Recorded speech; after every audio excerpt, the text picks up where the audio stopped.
17वीं सदी में छत्रपति शिवाजी महाराज ने मराठा स्वराज्य की स्थापना की थी, जो एक समावेशी और शक्तिशाली साम्राज्य था। शिवाजी महाराज और उनके बेटे संभाजी के समय मराठा सेना में सभी समुदाय के लोग जैसे मराठा, कुंबी, महार और अन्य जाति के लोग साथ मिलकर लड़ाइयां लड़ते थे। उनके शासनकाल में महार समुदाय के सैनिक अपनी वीरता के लिए प्रसिद्ध थे और आगे चलकर भी महारों ने कई लड़ाइयां लड़ी। उन्होंने 1761 की पानीपत की तीसरी लड़ाई में भी हिस्सा लिया था। लेकिन 18वीं सदी के अंत तक मराठा साम्राज्य की एकता टूटने लगी। पेशवाओं, जो ब्राह्मण थे, उन्होंने उस समय तक मराठा सत्ता हथिया ली थी और मराठा सरदारों सिंधिया, होलकर, भोसले, गायकवाड़ के बीच आपसी मतभेद बढ़ गए थे।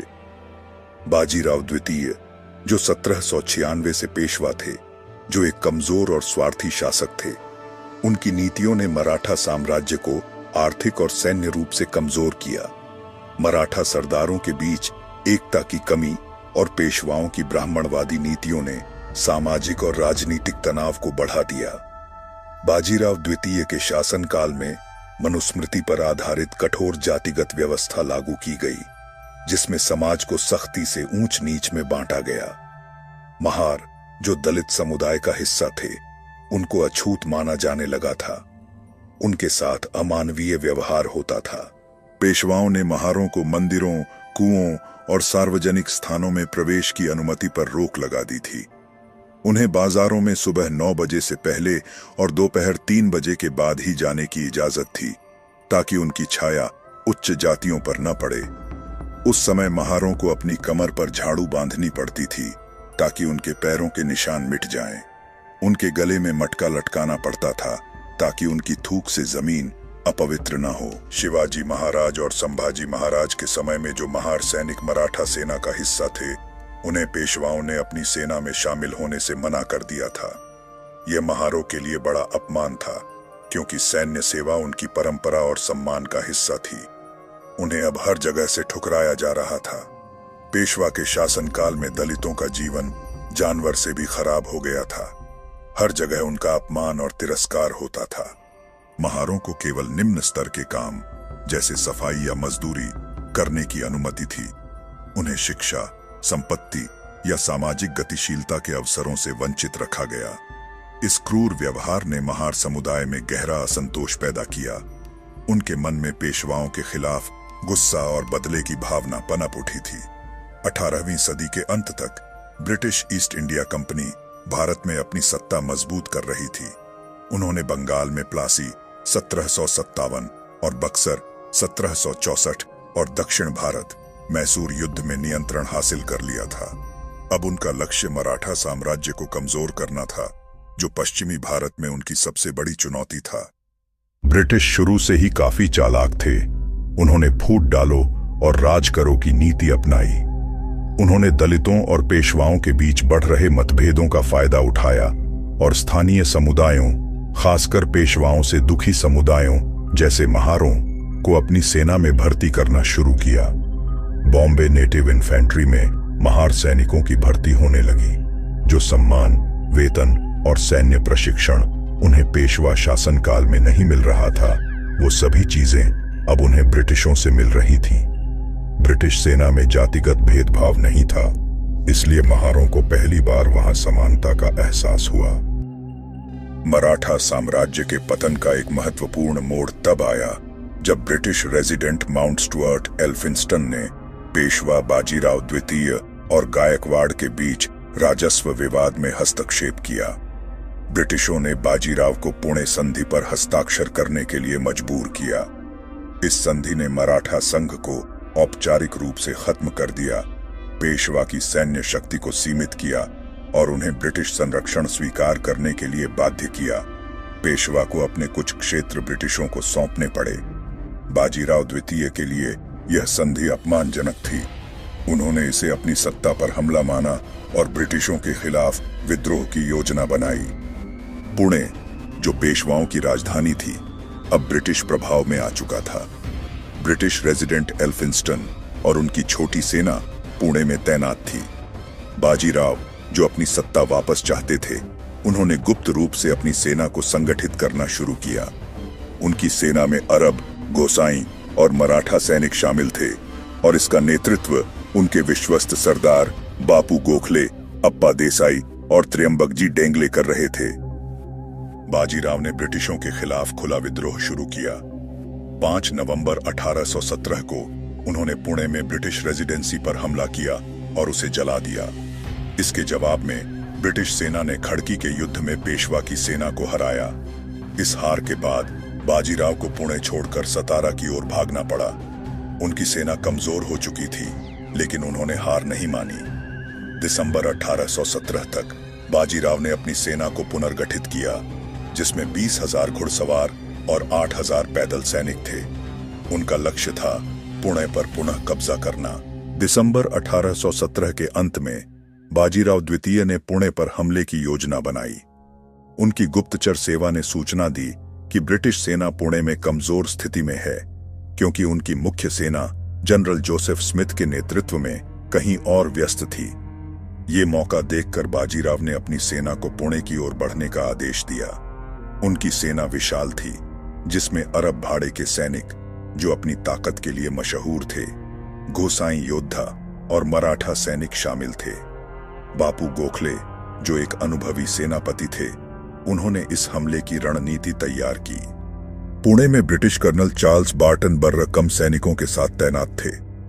उन्हें खबर मिली कि पेशवा की सेना पुणे पर हमले की तैयारी कर रही है। बार्टन ने तुरंत शिरूर में तैनात ब्रिटिश टुकड़ी से सैन्य सहायता मांगी।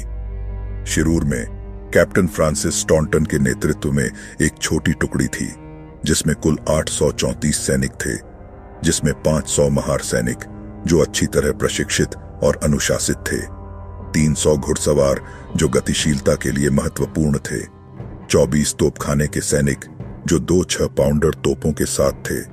यह टुकड़ी छोटी थी, लेकिन अनुशासित और आधुनिक हथियारों से लैस थी। महार सैनिकों के लिए यह युद्ध केवल एक सैन्य कर्तव्य नहीं था, उनके लिए यह पेशवाओं के खिलाफ बदला लेने का मौका था, जिन्होंने उन्हें सदियों से अपमानित और दबाया था। ब्रिटिश सेना में उन्हें सम्मान, वेतन और हथियार मिले थे, जो उनके लिए सामाजिक सशक्तिकरण का प्रतीक था। सूबेदार सिद्धनाक यशवंत जैसे महार सैनिक इस युद्ध को अपनी अस्मिता की लड़ाई मानते थे। उनके पास राइफलें, संगीनें और ब्रिटिश सैन्य प्रशिक्षण था, जो उन्हें पेशवा की सेना के सामने मजबूत बनाता था।